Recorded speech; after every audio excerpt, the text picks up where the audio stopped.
Hi all. Since no one was able to join us during our live classroom session, that's okay. What I'm going to do is I'm going to go over the PowerPoint presentation that you can take notes on that are posted in Google Classroom today. And to go along with that, with this, me going over the presentation, I'm also going to post a PowerPoint for you, and you will be able to take some notes. Now, in the notes, I did not give you any headings, so you are just going to take notes on what you think is important. Do not write down everything in your notes, but please do your best to write down what stuff that you think is important. All right. So what we're going to do is we're going to look at the civil rights movements, the major moments and concepts, okay? So, the civil rights movement emerged during the 1950s because of three historical developments. These developments were, first of all, World War II disrupted American norms. All right, so millions of Americans moved from small towns to cities, right? And during the Great Migration, was a lot of African Americans were actually moving to northern cities because, you know, uh, a lot of the white males were out fighting the war in Europe or in Japan, and there was just jobs in factories. Not only that, America was the nation that made all the tools for fighting. Not only for the United States, they made guns, airplanes, tanks for the Soviet Union as well. Uh, so so we needed people to fight to be in factories, right? So that's going to be point two. Women and African Americans got better paying factory union jobs, and the post war economic boom created prosperity for many Americans. Now, following the war, what happened was the United States became the most powerful country in the whole world, right? And they had this huge economic boom, and people needed to be working for that. And this led to more jobs for African Americans, right?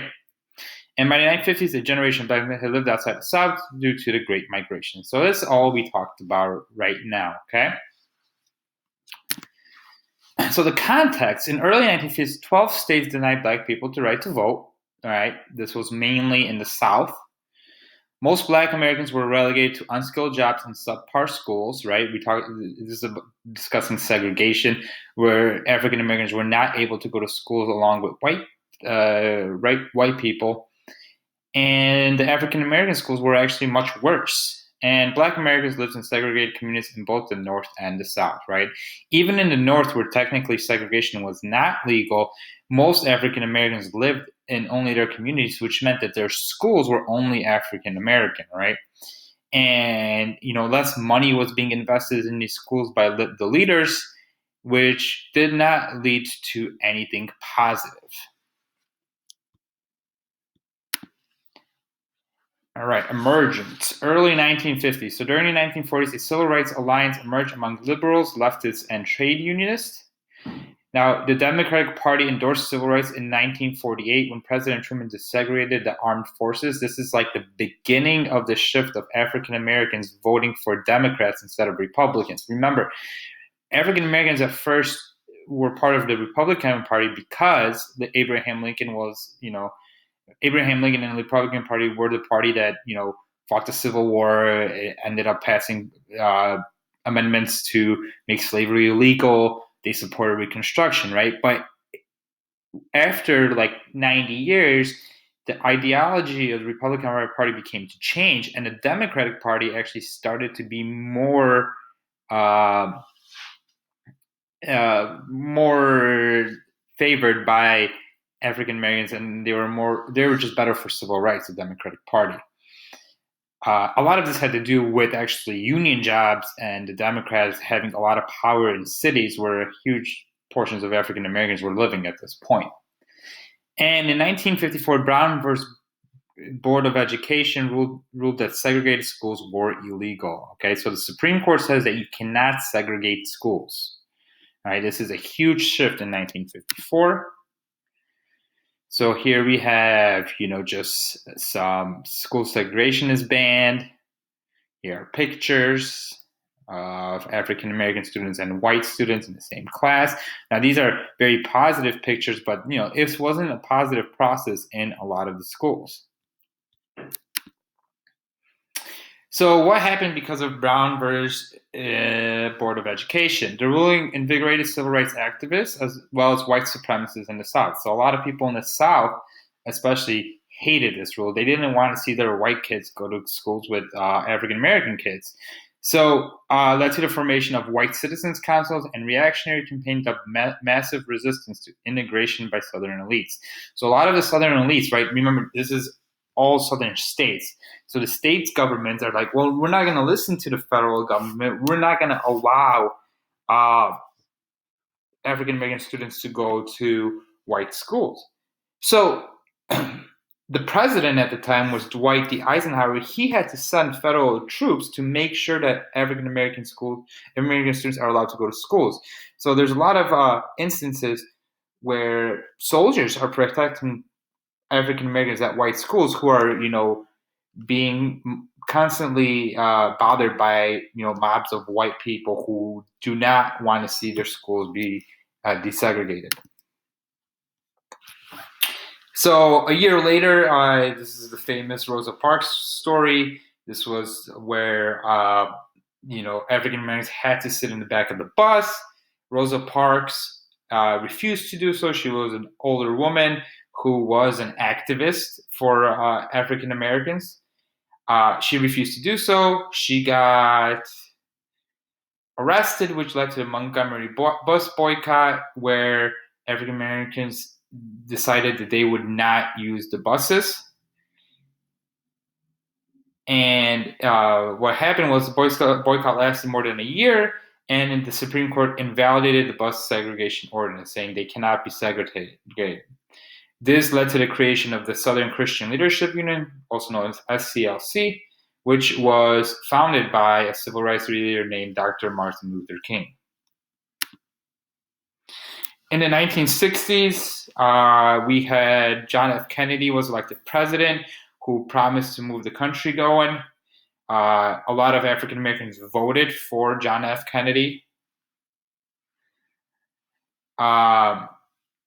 And you'd see in 1960, 4 black students at college in Greensboro, North Carolina, sat in at they did a sit-in at a lunch counter, right, saying that we can eat at this white restaurant as well.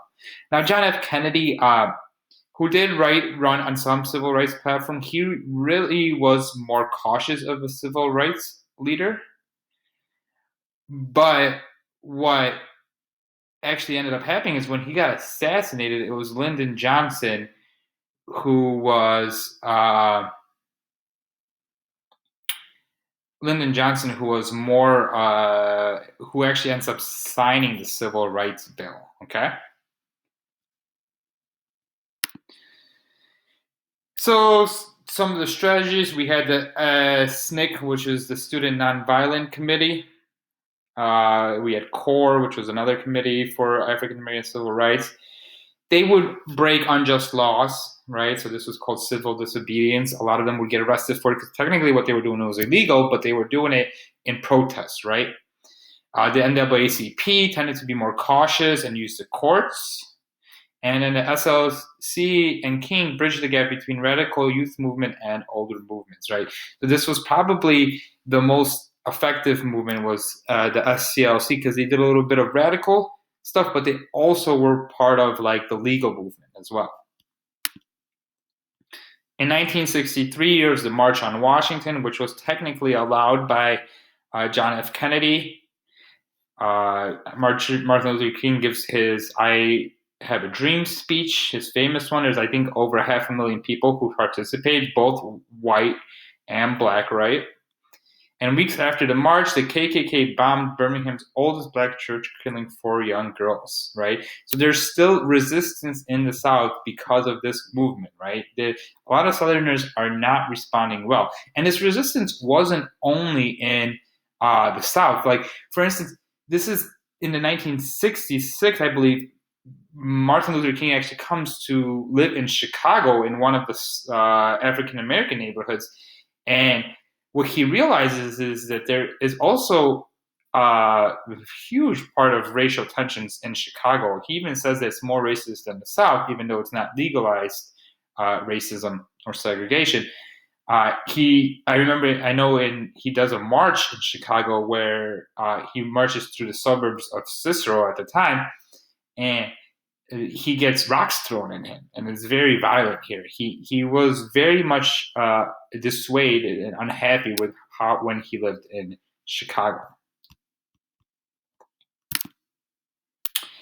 So, freedom summary. Here's a clip for you to watch. This was a huge part of the fight against racism and segregation. You can, at any point, you can pause this presentation, right, to write down the stuff you want to write.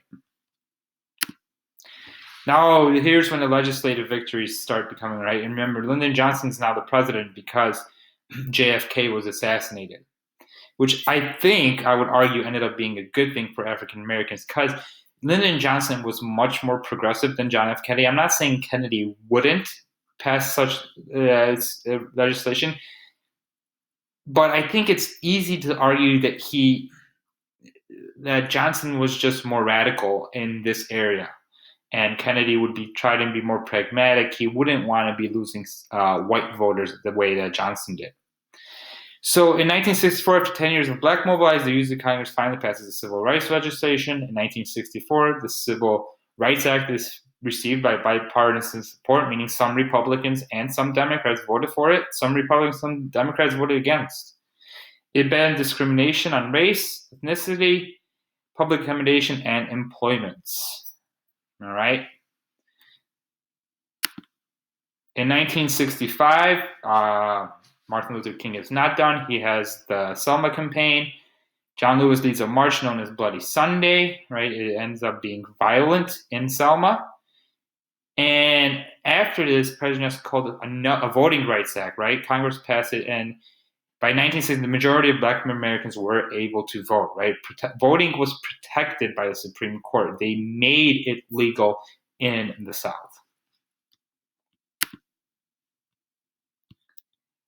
Which leads to the new phase. Eventually, like civil rights movement ends up leading to black power movements. They become less interracial and more black organizations. The urban conditions were deteriorating as white Americans moved to the suburbs, right? This kind of became known as white flight as African Americans were moving into the cities. They would see white people move away from them and leads to the growth of suburbs. And this, once again, means less investment in African American neighborhoods, which leads to poorer conditions. A bunch of riots broke out in hundreds of American cities between 1965 and 1968, including widespread riots after Martin Luther King was assassinated in 1968. There is a very interesting story on the night of his assassination. John F. Kennedy's brother, Bobby Kennedy, who was actually running to be the nominee for the Democratic presidential candidate before he actually got assassinated 2 months earlier. He was in Indianapolis, which had a large African American community. And he was given a speech as he found out that Martin Luther King Jr. was assassinated to a majority black audience. And it's one of the most memorable speeches that he gives. He was able to use his brother's assassination to calm down the crowd in Indianapolis. If you ever have some time, I would highly recommend you watching that speech on YouTube. Because it really is a powerful and emotional speech. And what ended up happening is even in other cities where there was a huge amount of African American riots because of the assassination, Indianapolis stayed very, very calm. There was no riots. And it's a moving portrayal of how sometimes our leaders can actually make a difference and, make peace at a very, very difficult time. Okay, well, this is where we're going to finish. Again, I'm going to post this with the PowerPoint, so please take notes as you can. And I believe there's another activity that should take you a few minutes afterwards to complete. Okay, if you have any questions, please do not hesitate to ask. Thank you for listening.